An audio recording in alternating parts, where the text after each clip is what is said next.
Olá, bom dia minhas amigas, bom dia meus amigos, boa terça-feira. Hoje eu sei que é terça-feira porque eu marquei uma coisa amanhã, o cara falou, então é quarta, né? Aí quando alguém fala assim, eu me localizo. Ó, teus conterrâneos aí, pessoal de Copacabana, mas você vai ver o seguinte, Bolão, que aqui tem gente do mundo inteiro. Ó, presente de aniversário, José Castro, feliz aniversário, meu irmão, tudo de bom. Pessoas, olha só, 69 anos, estou aprendendo muito com vocês.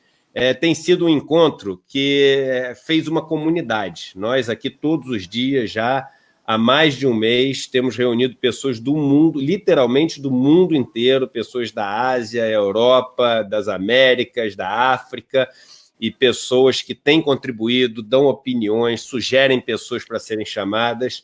E hoje temos uma que várias vezes já foi pedida aqui, o meu amigo, o deputado Alessandro Molon, carioca, um guerreiro aí por um país mais justo, democrático, e uma pessoa que ao longo do caminho se tornou aí um bom amigo. No meu último livro, teve no Rio de Janeiro, fazendo lá no lançamento uma belíssima fala, e é uma pessoa que eu tenho um carinho muito grande. Bom dia, tudo bem, deputado? Bom dia, Eduardo. Eu que agradeço e falo da minha alegria de estar aqui com você, com todas as pessoas que eu estou vendo tantos comentários carinhosos aí, simpáticos. Para mim é uma alegria estar com você aqui. Obrigado pelo convite e de conversar com todo mundo que segue a sua rede aqui, nessa reflexão sobre o Brasil, sobre o mundo que você tem feito, todo dia sobre as notícias, pensando um pouco como é que está indo o mundo, para onde está indo o mundo e também para onde está indo o Brasil. Uma alegria estar com você. Muito obrigado pelo convite. Legal, olha só, você está vendo aí, né? Flórida, vários países da Europa e no Brasil também, gente do Brasil inteiro. Ontem a gente teve ontem a gente teve duas coisas especiais. Aham. Primeiro, uma conversa de manhã onde participaram duas pessoas a séries representando o MST, falando das iniciativas que eles têm feito. Já doaram, Molon, 200 toneladas de alimentos e ontem eles fizeram uma iniciativa junto com os petroleiros onde eles doaram também centenas de botijões de gás para comunidades assim carentes e assim a gente tem que falar dessas coisas porque as pessoas que não Claro. são vistas nesse país, eu repeti uma frase ontem que eu achei linda, que é o seguinte: o protesto acontece quando as pessoas elas querem ser ouvidas, né, e querem ser vistas. Então o protesto é isso, tipo, olha para mim, né? Não é possível que ninguém está vendo o que eu estou passando. Então, ontem teve essa participação da série, que foi muito bacana, e também do meu amigo Arlindo, que é do povo Baré, indígena. Sei que você também é muito caro a sua atuação, essa pauta dos povos indígenas, dos povos tradicionais. Então, ontem foi muito legal. E à noite, a gente teve um encontro, que eu sei que também é algo que acho que você vai achar bacana. A gente começou há 3 semanas atrás, toda segunda-feira, às 8 horas da noite. Ontem, excepcionalmente, foi 7h30. A gente tem um encontro sobre espiritualidade. Então, ecumênico. Então, ontem a gente teve o Frei Davi e o pastor Henrique juntos apresentam comigo o programa e cada semana uma pessoa de uma religião diferente. Então, ontem foi a monja Reixin, uma monja budista. Então, é um encontro muito bonito. A gente lê um trecho de um texto sagrado de alguma religião e discute sobre espiritualidade na ação. Ou seja, como é que a gente pode agir na nossa luta política, no nosso emprego, no nosso papel na família, em qualquer coisa, com espiritualidade na ação, né? Então foi muito bacana. Ontem foi um dia muito especial. Vamos lá, gente. Temos aqui 4 minutos de conversa. Já temos 2.000 pessoas ao vivo nos assistindo, então estou vendo que hoje o público vai ser excepcional, né? Queria pedir, que é o que eu peço para vocês sempre antes dos 5 minutos, que todo mundo que está no YouTube dê um like e todo mundo que está no Facebook dê um compartilhamento. Ontem a gente teve um número bom de likes e a gente tem que ter, porque senão o YouTube não mostra. A gente não tem propaganda, Molon. A gente é o único, talvez, no mundo inteiro, a gente é o único canal de política e economia com esse tamanho que a gente tem. A gente está quase 400 mil pessoas aqui, estamos falando de quase 500 mil de pessoas, e não tem uma propaganda, não entra monetização, nada, para a gente poder falar o que a gente quiser. A gente não deve satisfação para patrocinador, para quem entrou antes aqui, para quem não tem como mandar a gente embora, nada. Então, uma liberdade total. Mas depende de todo mundo dar o like aqui no YouTube e do pessoal do Facebook dar um compartilhamento, senão a gente não chega nas pessoas, porque o YouTube ele mostra quem tem propaganda, porque é assim que o YouTube ganha dinheiro. O YouTube e o Facebook são negócios, e a gente aqui quer trazer informações. Vamos falar um pouquinho de mundo? Então, é o seguinte, Molon, o mundo que ontem, né, tinha batido a trágica marca de 8 milhões de casos, hoje já tem 8 milhões 141 mil casos. Eu venho falando muito isso, que a Covid, apesar de algumas pessoas estarem com a sensação de que o pior já passou, se a gente for olhar para o mundo, a gente está no auge, no topo de número de casos por dia. Então, assim, a gente está no pior momento de contaminação da doença no mundo. É o grande problema das pessoas que não são vistas, invisíveis no mundo, como agora o que está crescendo é Índia, é África, é Brasil, é México, é Peru, é Chile, são países mais pobres.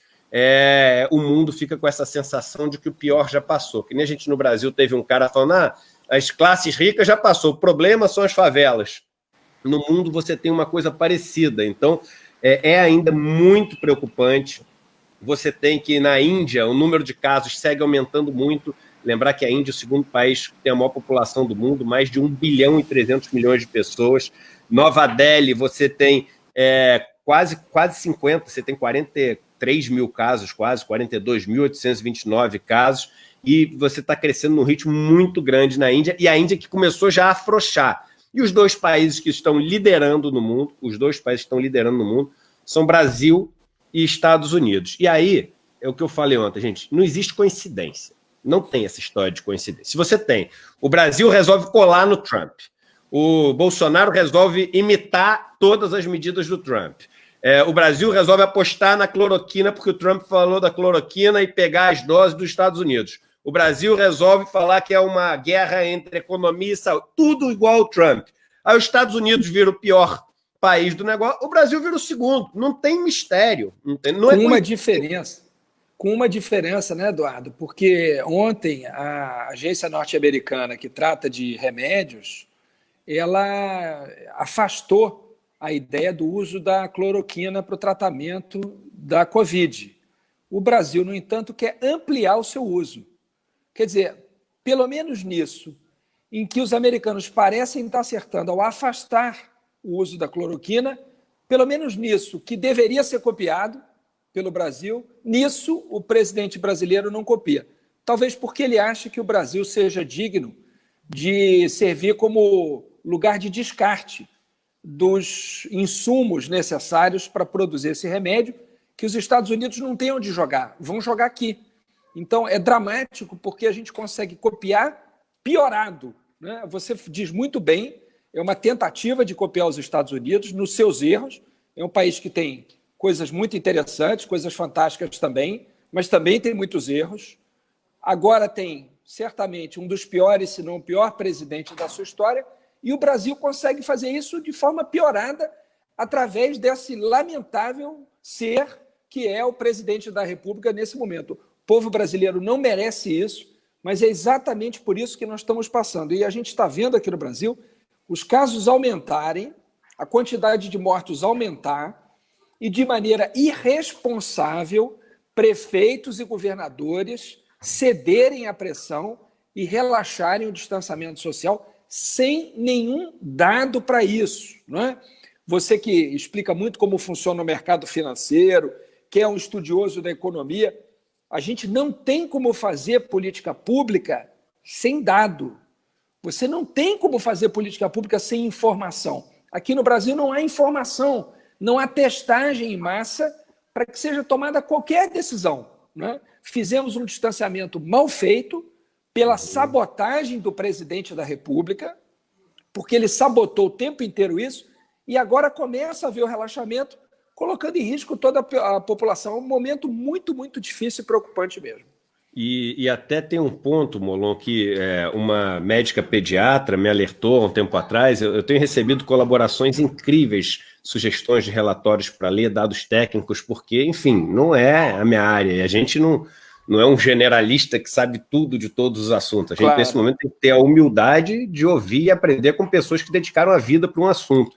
E ela me falou uma coisa assim que agora me parece tão óbvia, mas tão importante da gente saber, que a gente não fez um confinamento para a Covid, a gente fez um confinamento, ponto. Então, várias doenças que costumam acontecer, como a influenza, H1N1 e etc., elas deixaram de acontecer também, porque ficamos confinados para essas doenças também. Então, quando a gente olha o número de leitos que está disponível e faz a conta de, se voltarmos, o número de casos de Covid dá para esses leitos, a gente esquece que não vai ter a contaminação só da Covid, vai ter a contaminação de todas as outras doenças ao mesmo tempo. Então, a demanda por leitos não aumenta só pelo número de casos de coronavírus, aumenta por causa de todas as outras doenças que também vão passar a sofrer o contágio. Então, esse negócio tem que ser com cuidado enorme. E só para dar um exemplo do cuidado, na China, você teve lá em Beijing, ontem até a OMS se pronunciou, dizendo que é extremamente preocupante isso. Você teve um novo foco da doença. Então, você já tem mais de 100 pessoas que foram infectadas por esse novo foco da doença. E aí eles fizeram o seguinte, lockdown em 28 bairros, testagem em massa dessas pessoas estão fazendo. E aí, gente, só para vocês entenderem, lockdown na China não é o lockdown que a gente faz aqui, não. Lockdown na China, para você ir do quarto para o lavabo, tu tem que pedir ali para o governo. É óbvio que isso é uma brincadeira, mas é um lockdown que assim, é seríssimo e é rigorosíssimo o processo que você tem. Mas está existindo essa preocupação. Nos Estados Unidos, por exemplo, os mercados, as bolsas, etc., despencaram na semana passada, só tinham despencado assim no começo da doença, ali no começo de março, porque nos Estados Unidos você tem, eu peguei o dado hoje, 18 estados americanos seguem com os números aumentando e aumentando, e com esses protestos que você teve um contato maior entre as pessoas, e o Trump, que no sábado tem um evento de campanha, o Trump tem um evento de campanha, não cancelou e vai reunir 20 mil pessoas juntas na maior aglomeração e reunião do mundo desde que começou esse caso da Covid. Então, ou seja, Eduardo, é um irresponsável, é um inconsequente, como é o presidente brasileiro. Um irresponsável, um inconsequente, sobre quem vão pesar essas mortes depois. E eu tenho a esperança de que, inclusive, perante a justiça brasileira e internacional. Olha o que está acontecendo na Itália. É muito interessante o que está acontecendo na Itália. Lá na Itália, o Ministério Público está indo para cima dos gestores que autorizaram o fim do relaxamento. O próprio Giuseppe, né, que teve que prestar depoimento outro dia. Exatamente. E também aqueles que demoraram a decretar o distanciamento. Ou seja, agora está começando lá na Itália a Justiça a dizer assim, vem cá, por que você liberou o pessoal para ir para a rua? Vem cá, por que você não decretou o distanciamento? E estão começando a investigar, Eduardo, o que é uma coisa muito séria e muito importante, se houve pressão do mercado italiano sobre os gestores para que eles decretassem o fim do... Ou seja, está dizendo assim, não é a responsabilidade é do gestor, mas se teve pressão do empresário pensando no seu próprio lucro apenas e não na vida das pessoas, vai responder. Então, eu tenho esperança de que aqui no Brasil isso ocorra também. O Supremo está olhando isso. Eu espero que lá na frente, o presidente da República, os ministros que colaboraram para isso, cada irresponsável sobre quem pesam essas 44 mil mortes que existem no Brasil até o momento, infelizmente, que eles respondam por isso, porque é a vida das pessoas. São 44 mil sonhos, 44 mil amores, 44 mil desejos, 44 mil projetos de vidas interrompidas. É muito sério, é um momento muito dramático do país e do mundo, eu considero. Mas eu espero que quem agiu mal... 44 mil famílias, né? Cada pessoa dessa está ligada diretamente a 4, 5, 6 pessoas, e se você for pegar os amigos, algumas dezenas, às vezes centenas de pessoas, né? Seja, você teve nos Estados Unidos há pouco tempo atrás, Molon, eu acompanhei sua viagem, você teve com a Alessandra Cortez, que eu acompanho, eu sigo muito ela. Me conta assim, eles têm um presidente que tem um perfil parecido com o nosso. O que tem de diferente entre lá e aqui em relação ao que pode ser feito para frear o presidente? Que o que eu observo nos Estados Unidos é que o Trump tem essas maluquices todas, mas lá, talvez por causa da forma como a federação é estabelecida lá, os governadores, os mayors, etc., eles têm mais poder de se defender das insanidades do Trump. Essa percepção que eu tenho, ela é correta ou não? Você que esteve lá conhecendo lá o sistema mais de perto. Eu acho que a sua percepção é correta, e aí tem uma razão histórica, né, Eduardo? A nossa federação é uma federação artificial, né? O Brasil, ele copiou o modelo federativo norte-americano sem que, historicamente, a gente tenha surgido como uma federação, né? Lembrando lá das aulas do ensino médio, né? A independência das 13 ex-colônias inglesas.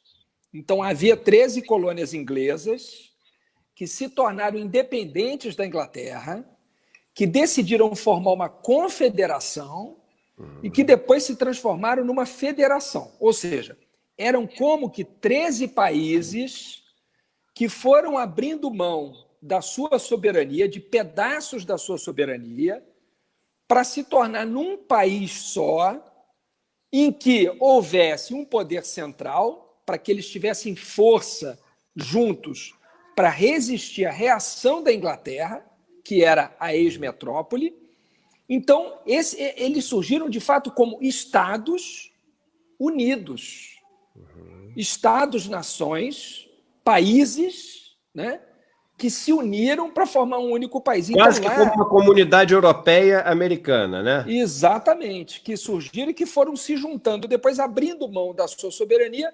Então, mas ainda que os estados fossem abrindo mão da sua soberania e preservassem alguma autonomia, como surgiu dessa forma lá, os estados lá, eles têm muito mais poder do que aqui. Só para dar um exemplo, lá a lei penal, ela é estadual.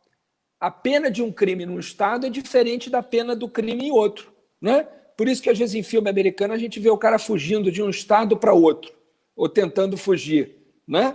Porque a lei penal é diferente de um estado para outro. Aqui no Brasil, não. O Brasil, se tem uma coisa que funcionou na colonização portuguesa, e isso à custa de muita violência e repressão, foi a unidade territorial, né? O Brasil se tornou independente como um único país, um continente. A gente olha para a América Espanhola, ela é toda fragmentada.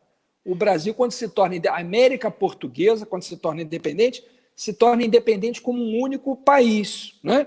Então a gente se torna independente como um único país. E as províncias, depois, na República, é que vão se transformar em estados, copiando o modelo norte-americano. Tanto é que, não sei se você lembra, tem umas moedas antigas brasileiras, papel moeda, dinheiro, que está escrito Estados Unidos do Brasil. Porque o Brasil já se chamou lá atrás Estados Unidos do Brasil, porque um pouco copiando esse modelo norte-americano. Só que a nossa federação, ela surgiu de baixo para cima e não de cima para baixo. Então aqui os governadores têm menos poder, os prefeitos têm menos poder. O poder é muito concentrado na União. Mas não é só isso que faz do Brasil diferente dos Estados Unidos, né? Tem uma cultura política diferente e também eu acredito que as Forças Armadas americanas têm se comportado com um cuidado maior do que a gente ainda está vendo aqui no Brasil. Tem até um comentário, enquanto você fala disso, eu vou botar na tela aqui, mas pode continuar, só para você ver. Vocês falaram ao mesmo tempo, você e um pois dos nossos você veja aquele general Mark Riley, se eu não me engano, eu não me lembro aqui exatamente o sobrenome dele, mas aquele general que acompanhou o Trump numa caminhada, veio a público pedir desculpas, né, por ter acompanhado o presidente da República naquela caminhada, porque ele disse, esse meu gesto pode dar a entender uma politização das Forças Armadas que é indesejável, né? Então, lá também há muito essa consciência da importância de separar Forças Armadas de governo, que aqui no Brasil era uma regra, mas que nesse governo isso está sendo destruído. E eu vejo isso com preocupação, inclusive, não só pela imagem das Forças Armadas, mas também pela democracia brasileira, e também até em respeito aos muitos oficiais brasileiros, e são muitos, que estão preocupados com isso também, que entendem que as Forças Armadas são uma instituição de Estado e não de governo, que não devem se misturar com esse ou aquele governo, né? Na verdade, não deveriam nem estar na ativa, né, Eduardo? Os militares que vão para o governo deviam ter ido para a reserva. Quer participar do governo, vai para a reserva, ou seja, sai da ativa e não atua como ministro, misturando a função de ministro e general da ativa, que é uma coisa ruim e perigosa, né? Perfeito. Bem, antes da gente passar para o Brasil, hoje tem um monte de coisa para a gente conversar de Brasil, dá algumas notícias boas também, né? A Inglaterra começa hoje o Imperial College, aliás, o mundo inteiro passou a conhecer o Imperial College pelas suas estimativas, modelos matemáticos, etc. Eles têm ajudado muito.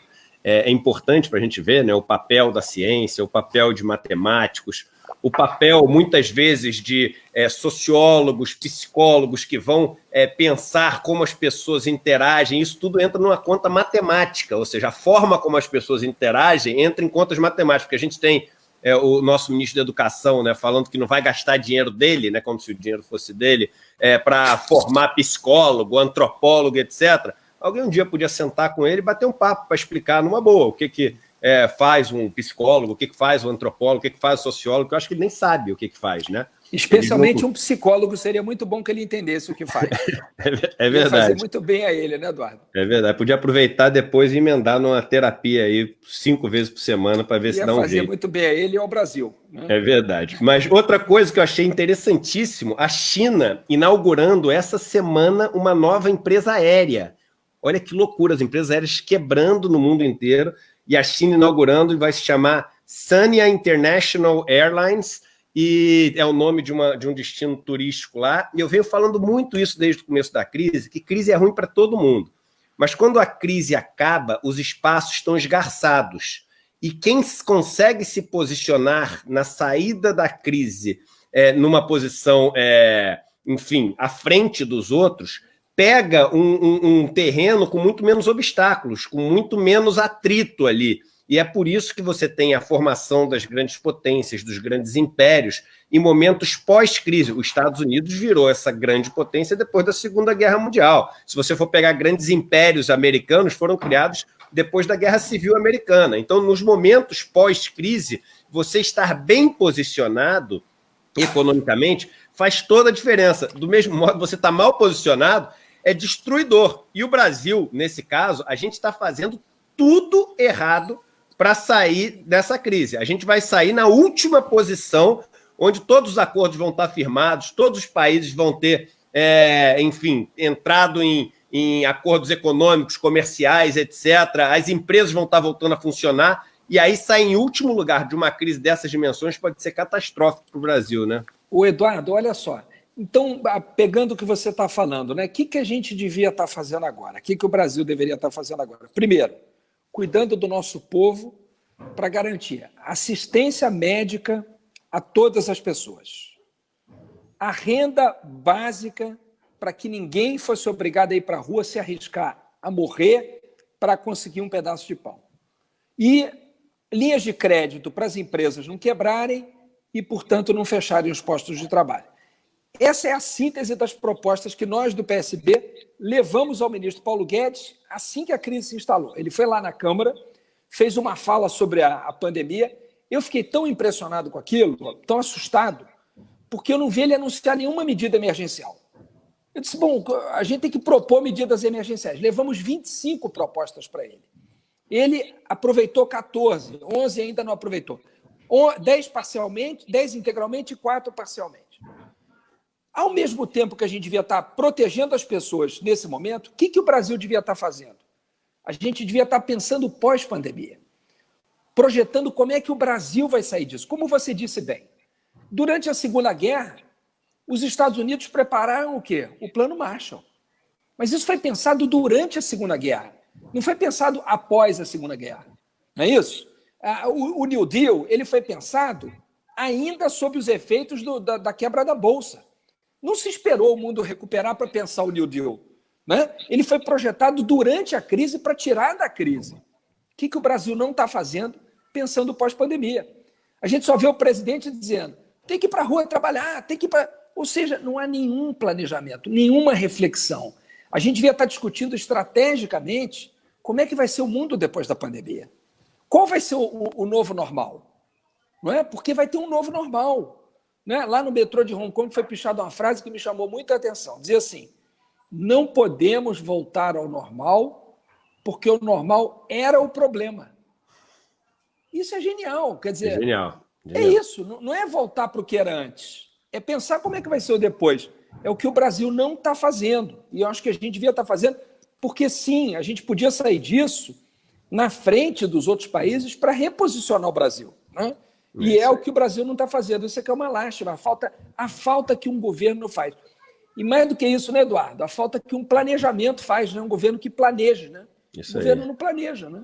A gente falou aqui no meio da crise, no pior momento, da Alemanha, eles montaram um negócio chamado IFO, que foi um conselho, e nesse conselho você tinha engenheiros, economistas, você tinha médicos, sanitaristas, aí você tinha psicólogos, você tinha filósofos, e me chamou a atenção que tinha filósofos no conselho, claro. E todo mundo junto para poder pensar esse movimento de saída, e a gente está vendo que a Alemanha está assim, se destacando por essa capacidade de se organizar dentre os países aí capitalistas. A China, talvez, o que mais conseguiu implementar isso. Muitas pessoas vão falar, mas também a custas da liberdade das pessoas, um regime mais autoritário, etc. Mas mostrando que em outros países onde você tem o capitalismo funcionando, você tem também como se organizar, né? Então essa organização é possível, gente. Isso não tem... Assim, tem líderes de direita e de esquerda que se destacaram bem no mundo capitalista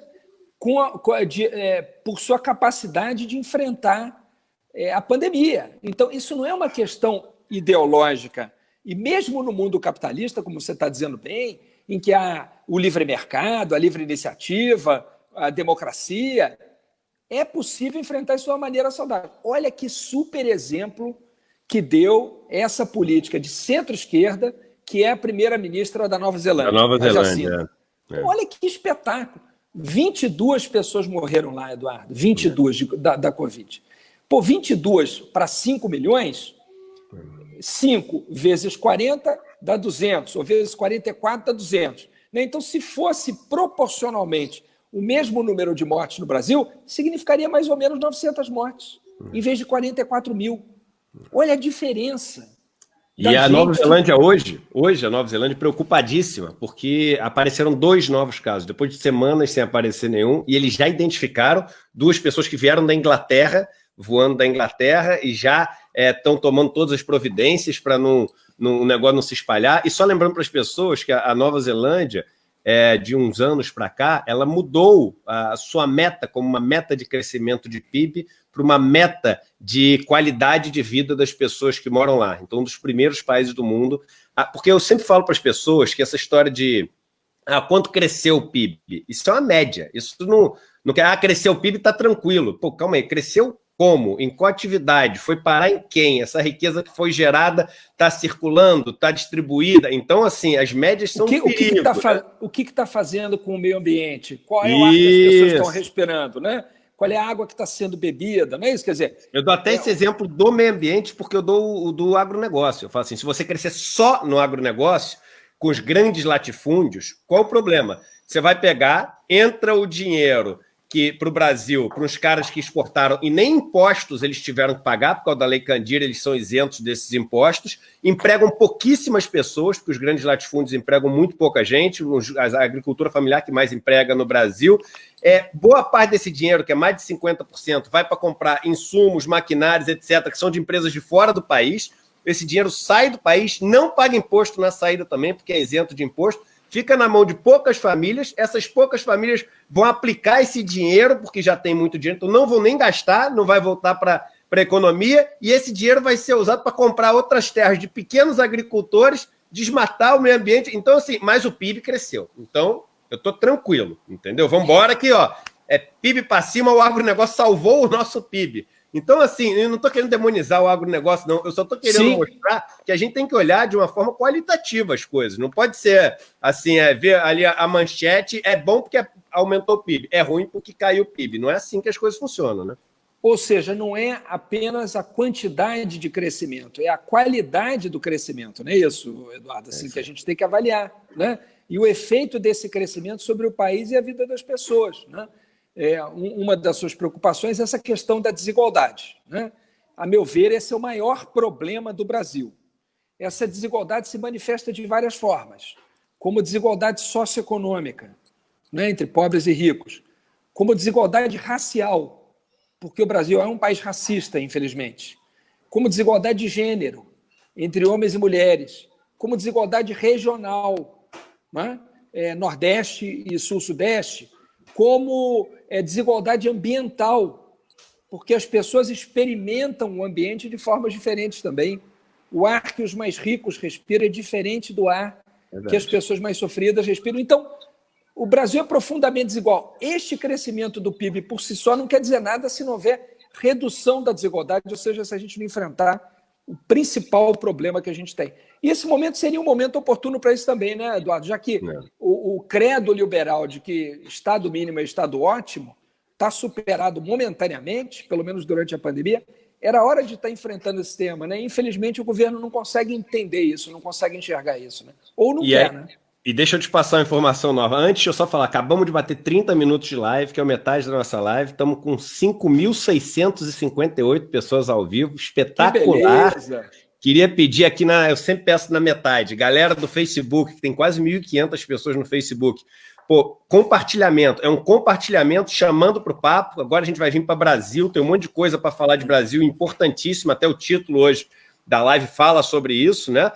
E no YouTube temos mais de 4.000 pessoas. Todo mundo dá um like para a gente nesse final, daquela decolada aqui no final. Deixa eu te mostrar, eu recebi hoje do Jamil Chad, você deve conhecer o Jamil Chad, jornalista, sim, né? Grande jornalista. Incrível. E, aliás, já notícia para vocês, quinta-feira o nosso convidado é o Jamil Chad. Já estraguei a surpresa, mas só para vocês saberem, vão ter uma conversa... uma ótima notícia. Incrível, isso aí, vai ser uma conversa incrível. Ele me mandou de manhã, olha isso aqui, eu vou compartilhar para você ver, que cenou, acabou de sair, fresquinho para gente, talvez você nem tenha lido, que foi agora. Então vamos lá, por Trump, ala do Itamaraty considera barrar projeto contra racismo na ONU. Os países africanos entraram na ONU com um pedido, como se fosse uma CPI, é uma comissão de inquérito, né? Não é parlamentar de inquérito, mas é uma comissão de inquérito, na Comissão de Direitos Humanos da ONU, para analisar a postura que países como Estados Unidos e outros países têm tido em relação ao racismo e como o racismo estrutural tem causado danos nesses países. Então, são nas medidas, né, desse pedido, eles decidem criar uma comissão de inquérito internacional a ser nomeada pelo presidente do Conselho de Direitos Humanos. Os Estados Unidos não faz parte do Conselho de Direitos Humanos da ONU, tá? Mas ele é muito influente em países que fazem parte, para estabelecer fatos e circunstâncias relacionadas ao racismo sistêmico, supostas violações do direito internacional de direitos humanos e abusos contra africanos e de pessoas afrodescendentes. Aí fala dos Estados Unidos e de outras partes do mundo. Esse segundo que eu queria pegar aqui, ó. Solicita a Comissão de Inquérito Internacional Independente que examine as respostas dos governos federal, estadual e local a protestos pacíficos, incluindo o suposto uso de força excessiva contra manifestantes e jornalistas. E aí fala de outras coisas, todas em relação ao racismo. O que acontece? O que o Jamil fala nessa matéria, e vale a pena as pessoas lerem essa matéria, é que os Estados Unidos está fazendo uma pressão muito grande para não passar esse negócio, e o Brasil ele está tendendo a se juntar aos Estados Unidos e votar contra, e ser contra essa atitude, que era uma atitude importantíssima e que a maior parte dos países que são parceiros do Brasil, os países europeus e outros países da América Latina, tendem a ser favoráveis, porque seria uma resposta do mundo em relação a essa questão do racismo que tantas pessoas, ceifa a vida de tantas pessoas e destrói a vida de tantas pessoas no mundo inteiro. Então, e aí o Jamil fala o seguinte, que isso poderia ser mais um combustível no Brasil, nessa questão das manifestações, nesse momento conturbado que a gente está vivendo no Brasil.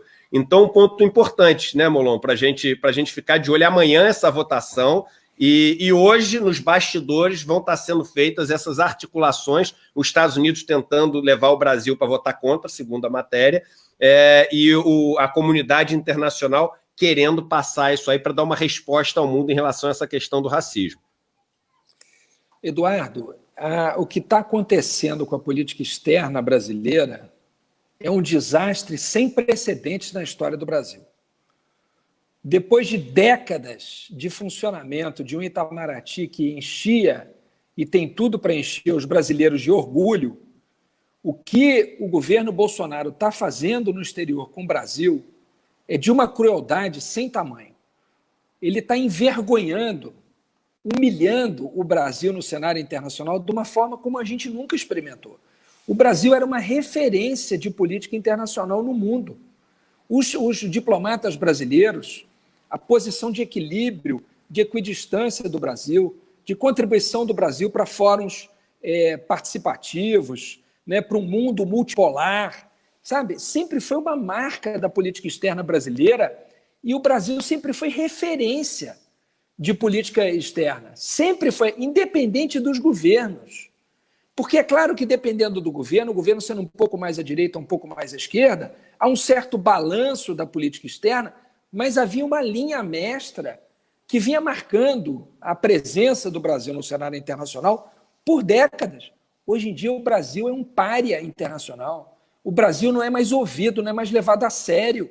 Os brasileiros estão se sentindo humilhados, envergonhados pelo que o governo mostra do Brasil para o mundo e pela posição da diplomacia brasileira. Se o Brasil impedir uma investigação como essa, pedida pelos países africanos, será mais uma vergonha para o Brasil, que é um país ainda profundamente racista.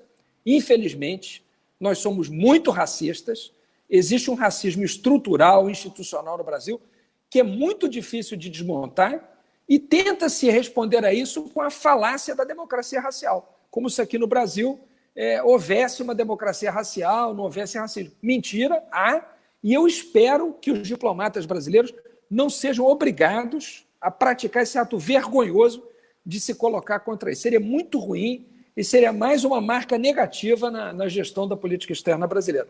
Muito preocupante essa notícia do Jamil. Desculpa, eu não estou te ouvindo, Eduardo. Não sei se você fechou o microfone ou se... Fechei o microfone, perdão. Mas um dos amigos aqui nos pergunta sobre a questão do Vietnã, para eu falar de como é que está sendo no Vietnã, e ele perguntou porque realmente... Eu falei aqui outro dia, então tem muita coisa que as pessoas pedem, né? A gente passa por um monte de coisa aqui e, como é todo dia, todo mundo não pode acompanhar. Mas o Vietnã está sendo um exemplo no mundo inteiro de como lidar com essa questão da Covid. Lá também um país socialista e você consegue ter um controle muito maior, mas um país com 100 milhões de pessoas, então um país que tem uma população também muito grande, mas que tem conseguido assim, números excepcionais. Eu queria mostrar aqui, já que você falou dessa questão da democracia racial, etc., isso aqui eu mostrei ontem na live que a gente fez ontem à noite, então deixa eu entrar aqui. Por isso que quando eu estou falando meio assim, por alto, é que eu estou enrolando, viu, gente? Estou tentando buscar uma coisa, enrolando, para não ficar em silêncio. Então, mas eu queria mostrar isso aqui para vocês, que foi um dado que eu mostrei ontem. Isso aqui é o seguinte, ó, um post que teve desse perfil no Instagram, Comuna Marx, né? E do Tribunal de Justiça de São Paulo. Olha como é que é o nosso Tribunal de Justiça em São Paulo. E eu acredito que sejam pessoas incríveis, maravilhosas, estudadas, cultas, que, enfim, estão preparadas para isso, mas a gente não pode ter um tribunal de justiça assim, num país que é formado de 54% de pessoas negras. Não pode. Está errado. Está errado. Não existe democracia quando você tem a justiça, ou seja, quando você tem que tomar as decisões de se vai para cá ou vai para lá a decisão. Você não tem ninguém que sentiu na pele o que é ser negro num país que é de maioria negra no Brasil. Não pode, né? Agora, deixa eu entrar no Brasil aqui. Eduardo, e por que não tem... Vamos pegar essa sua frase, né? Assim, que não tem democracia quando aquela é a foto das instituições de poder do Brasil, né? E até pouco tempo atrás era a foto das salas das universidades públicas, não é? Que felizmente estão mudando, graças às cotas, que são uma política pública muito importante, política pública afirmativa muito importante. Mas por que essa sua frase é correta? Não tem democracia se a foto é aquela. Porque a democracia não é apenas a possibilidade de tempos em tempos, se votar. Isso é uma democracia formal. Isso é o básico do básico do básico. Mas não é suficiente. Isso é necessário, mas não é suficiente.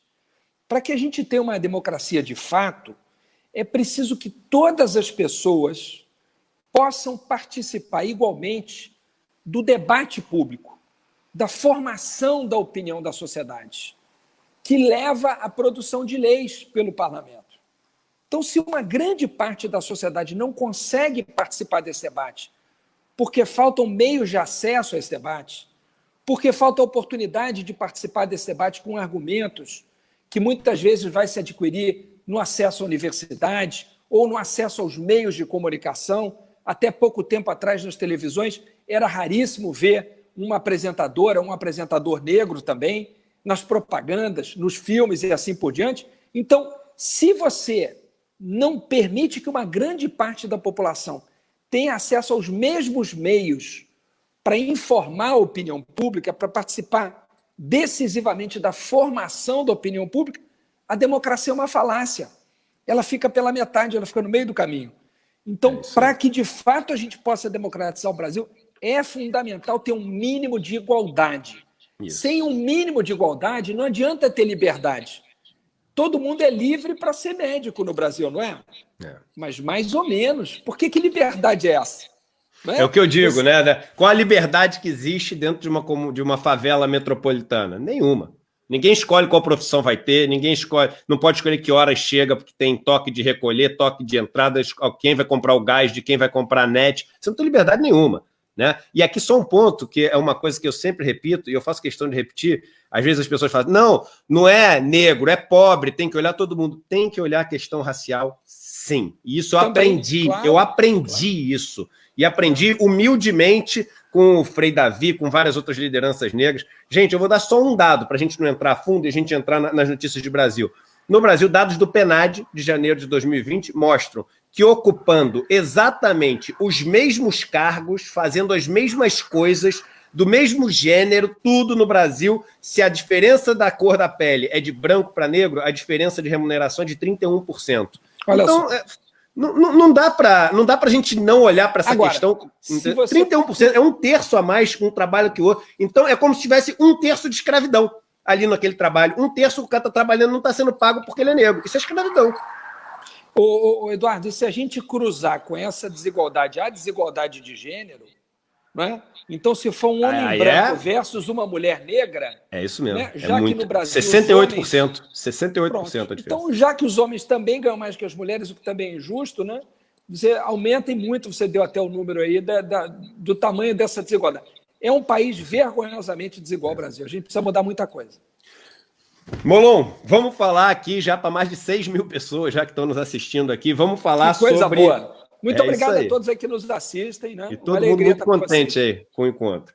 Hoje de manhã, o clima amanheceu quente, a Polícia Federal está cumprindo nessa manhã agora 21 mandatos de busca e apreensão que foram solicitados, vamos falar corretamente, foram solicitados pela PGR, pelo Procurador-Geral da República, pelo Aras, e foram determinados pelo Alexandre de Moraes. Isso é muito importante falar, senão as pessoas, principalmente os bolsonaristas, começam a demonizar o Alexandre de Moraes, falando assim, o Alexandre de Moraes mandou na casa dessas pessoas, o Alexandre de Moraes, e essa é a tática que existe no Brasil, que é você personificar as coisas, difamar, destruir a reputação dessa pessoa e aí resolver o seu problema, ou seja, você acaba com a vida de uma pessoa, não resolve o problema e comete as maiores injustiças. Só para vocês saberem, quem determinou foi o Aras, que foi aqueles que vocês comemoram, que é aquele que o Bolsonaro escolheu fora da lista tríplice, foi ele que fez o pedido disso. E isso vai para o STF, e o STF determina que se cumpra aquilo que foi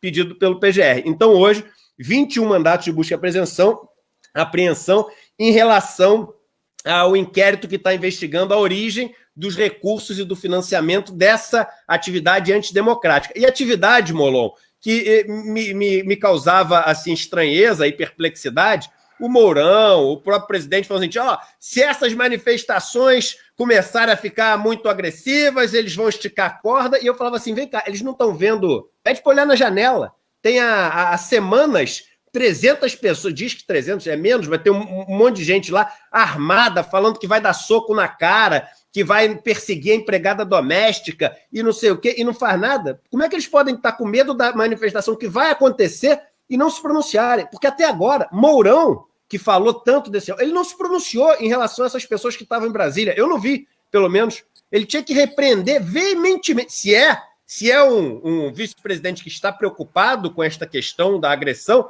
ele tinha que ter feito uma nota veemente, assim, falando que ele é absolutamente contrário, que ele repudia aquilo que estava acontecendo. E ele nunca fez. E agora a justiça, pelo menos, parece ter levantado a barra e subido um pouco o tom, porque aqueles fogos de artifício, se nada tivesse sido feito ali, a gente estaria vivendo realmente num flerte com a guerra civil, né? Eduardo, aquilo foi das coisas mais graves que ocorreram nos últimos tempos. Agora, por que isso ocorreu? No fundo, o que isso quer dizer? Quer dizer, e por que é que Bolsonaro... Eu peço desculpas, está passando uma Kombi aqui perto, comprando ar-condicionado velho. Eu sou do Rio de Janeiro. Ar-condicionado velho. Aí, quando eu era pequeno, eu falava liquidificador. Eu não falava liquidificador, eu falava liquidificador velho. Falava assim. Pois é. Então está passando aqui, eu peço desculpas pelo barulho, é do meu microfone que está vendo isso. Muito bem.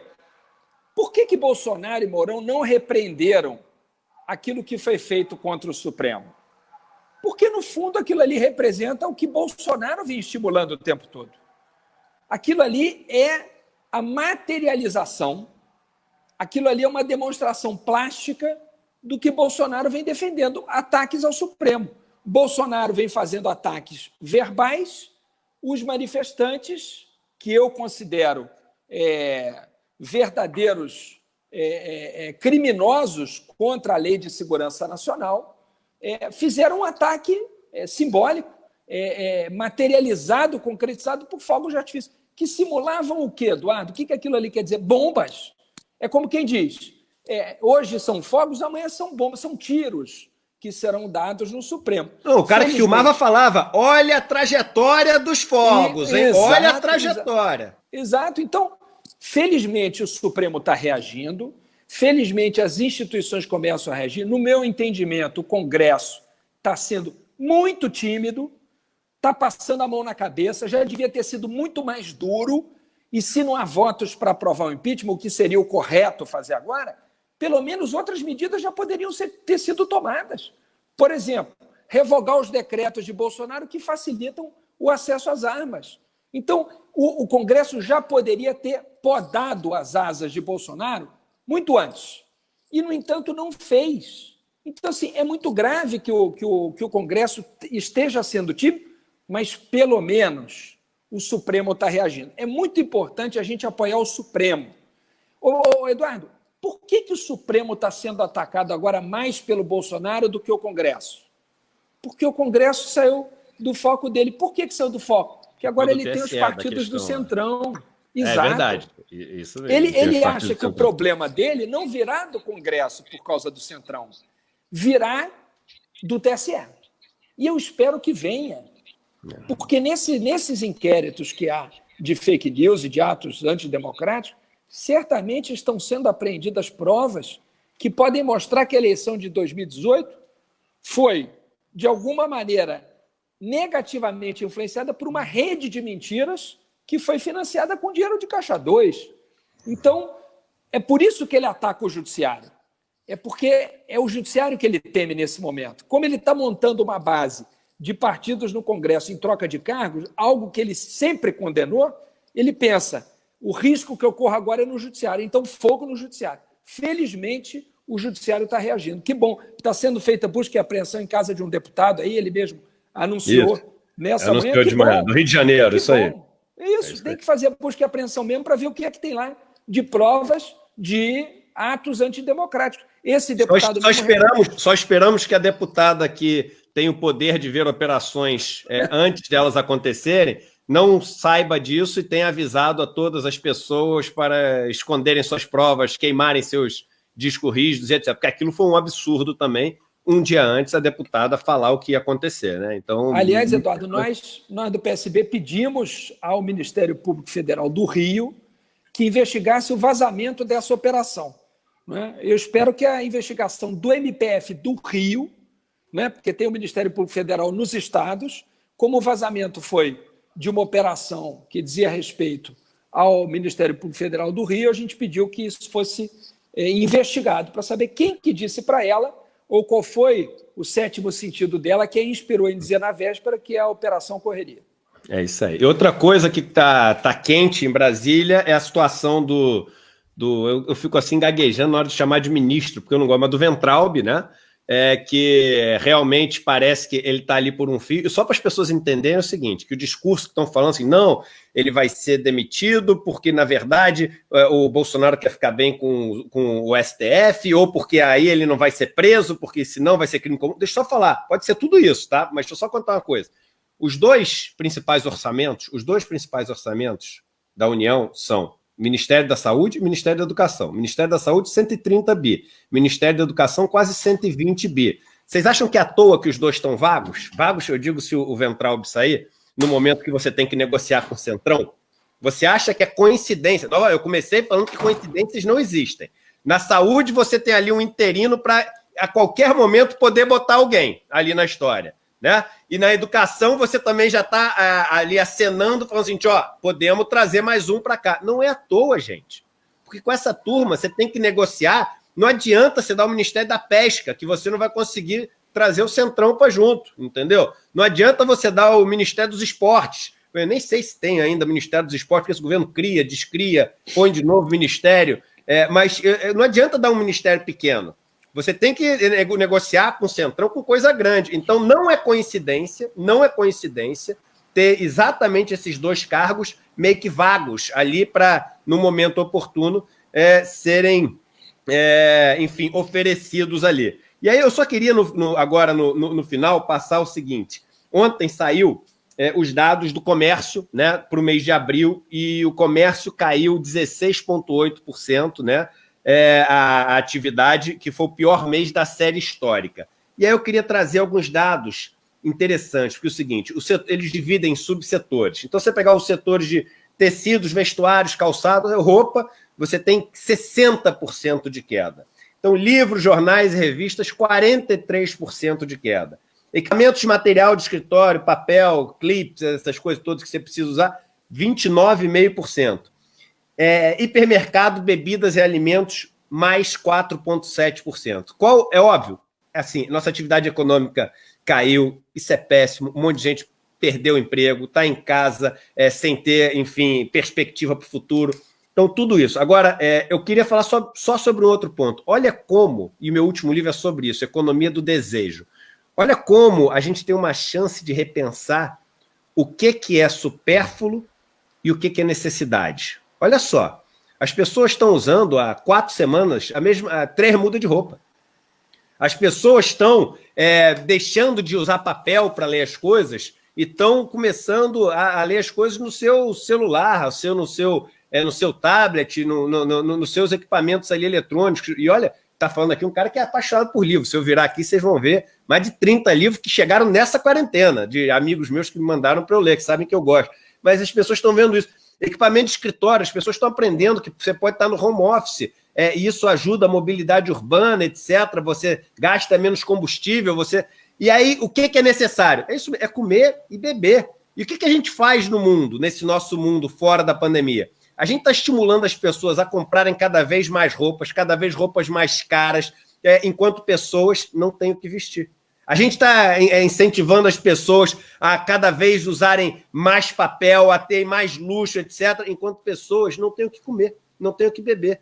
Então, assim, não é aqui celebrando, por isso eu fiz questão de começar falando, pelo contrário, eu vejo com muita tristeza, porque isso aqui significa pessoas que perderam seus empregos, não têm suas atividades, mas é também uma luz que aponta para um mundo possível que olhe mais para as necessidades e menos para os desejos das pessoas. A gente sempre vai ter, da natureza humana, essa questão dos desejos. Eu falo no meu livro novo, todos os textos sagrados falam sobre essa questão do desejo na vida do homem. Mas que a gente se preocupe também em preencher as necessidades de todos, porque a gente não pode ter alguém comprando 10 mudas de roupas novas enquanto alguém não tem uma muda de roupa para poder usar. A gente não pode ter alguém deixando comida apodrecer e tendo geladeiras lotadas, enquanto tem gente que não consegue tomar o café da manhã. Então, esses dados aqui mostram quando o bicho pega, quando você tem que ficar em casa, o que é necessidade e o que é desejo. E eu acho que isso, que é o que a Nova Zelândia está fazendo, que outros países do mundo estão fazendo, que é o seguinte, vamos priorizar as necessidades para ter um povo saudável e feliz, ao invés de um povo que quer sempre ter mais, e para ter mais, inevitavelmente, vira uma corrida de vencedores e perdedores, porque sem perdedor você não tem vencedor. E aí você acaba tendo um país que você tem uma guerra velada entre as pessoas que deveriam fazer parte do mesmo grupo. Então, eu queria te passar para você, enfim, poder elaborar sobre isso e fazer suas considerações. Nós temos 5 minutos aí, temos bastante tempo para você, para falar aqui, para 6.136 pessoas que nos assistem ao vivo aqui. Que bacana, Eduardo. Muito obrigado pela oportunidade de falar sobre esse tema, que é um tema que me apaixona. Assim, acho que esse tema traz duas preocupações juntas. Juntas, né? Primeiro, qual o sentido da vida da gente? E segundo, o que significa uma nação? Né? Primeiro, em relação ao sentido da vida da gente, aliás, vou começar pela nação. O que é uma nação? Né? Uma nação é um projeto coletivo. Uma nação é um sonho comum. Uma nação é um barco em que tem lugar para todo mundo. O Brasil, para se tornar a nação que ele pode ser, ele precisa fazer com que todo mundo sinta que cabe no projeto, que tem espaço para si no projeto, que as suas necessidades, que a sua vida, que os seus sonhos importam. Então, primeiro, acho que é isso que está faltando no Brasil, a gente conseguir construir um projeto de país em que todo mundo sinta que faz parte, em que todo mundo sinta que é considerado, em que ninguém é deixado para trás. Isso é o contrário do que é o Brasil hoje. O que a gente vê no Brasil hoje? A vida de milhões de pessoas parece não importar. Se a pessoa for pobre, se a pessoa for negra, né? Então, assim, essas desigualdades das quais a gente falou aqui ao longo dessa conversa, elas precisam ser superadas para que todo mundo sinta que a vida de todo mundo, que as necessidades de todo mundo, que os sonhos de todo mundo importam. Isso é uma nação. Isso não está pronto no Brasil. Isso a gente precisa fazer juntos, né? Então, eu acho que esse é o grande desafio da gente. E por que fazer juntos? Porque acho que esse é o sentido da vida da gente. Né? Qual é o sentido? Assim, a gente está aqui para quê? Né? É claro que os desejos são importantes, são valorosos, a gente tem que atentar para eles, os sonhos da gente, os desejos. Mas o que é que, de fato, pode, ao fim da nossa vida, fazer a gente perceber que teve sentido o que a gente fez? Eu tenho para mim que é reduzir o sofrimento das pessoas. Ou seja, passar fazendo bem. Deixar para trás da gente uma trajetória de quem se preocupou em aumentar a felicidade dos outros, e não apenas a própria felicidade. Não é? Preocupar-se apenas consigo mesmo chama-se egoísmo, individualismo. Isso não faz de ninguém feliz. Não é? Isso é um poço sem fundo. Quanto mais você só pensa em você, mais você só pensa em você. Quer dizer, é uma espiral para baixo. Né? Ao passo que, quando a gente começa a se preocupar com as pessoas outras, as pessoas que estão perto da gente, com as necessidades dos outros, como você estava falando, com aquilo que falta para outra pessoa, e não apenas para o próximo produto que eu quero comprar, isso começa a fazer com que a vida da gente tenha um outro sentido. Né? Então, eu acho que isso faz a vida da gente valer a pena. Faz a gente olhar para trás e pensar assim, eu usei bem a oportunidade que eu tive, pela quantidade de gente feliz que eu ajudei a ser feliz, pelo sofrimento das pessoas que eu ajudei a reduzir, pelas dificuldades ou pelos obstáculos do caminho dos outros que eu consegui tirar. Né? E acho que se a gente consegue fazer disso algo que seja contagioso, e eu acho que o bem é contagioso, eu acho que quando a gente faz isso, não com palavras apenas, né, mas com atos, com gestos, com comportamentos, a gente é capaz de transformar o mundo, sabe? Eu acredito mesmo nisso, assim.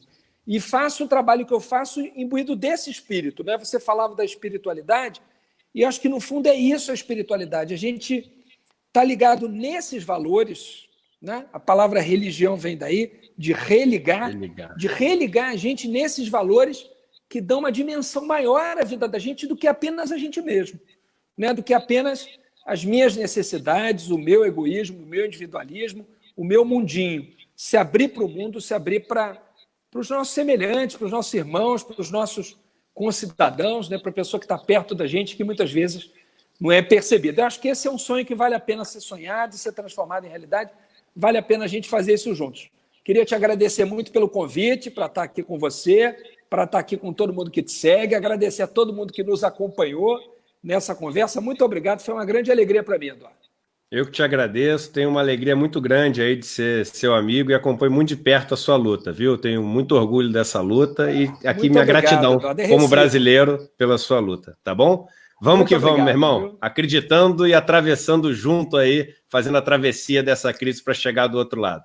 Esse Um momento abraço. é péssimo, mas a gente vai superá-lo, não é isso? Vai superar. Um abração, Valeu, irmão. querido. Um Tchau, abraço tchau. para todos aí. Muito obrigado.